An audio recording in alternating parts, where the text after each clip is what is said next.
Det her, det er min quick guide til, hvordan du kommer i gang med investering. Nummer 1, så skal du selvfølgelig have nogle penge at investere for. Der er rigtig mange, der tror, at du skal have rigtig mange penge eller en stor formue for at komme i gang med at investere. Men det behøver du ikke. Du kan sagtens investere for helt ned mod 500 kroner. Så det er ikke fordi, du behøver at have den helt store pengepunkt frem. Og jeg vil også sige, at det er meget godt egentlig at starte med et lille beløb, fordi så kan du lige prøve at se, hvordan det fungerer og prøve det af. Og så risikerer du heller ikke det helt store ved bare at smide et lille beløb, i hvert fald til at starte med.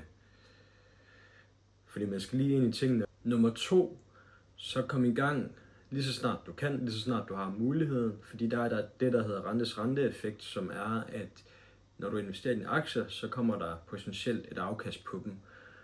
Og jo flere penge, jo højere afkast. Så hvis du starter tidligt, så har du mulighed for at putte flere penge ind over tid. Så derfor er det i hvert fald en fordel at starte så tidligt som muligt og lade pengene arbejde for dig. Man kan se det som en passiv indkomst, fordi du skal egentlig ikke gøre det helt store.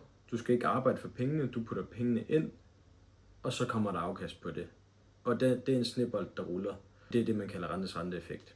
Nummer 3, så tænk langsigtet, når du investerer.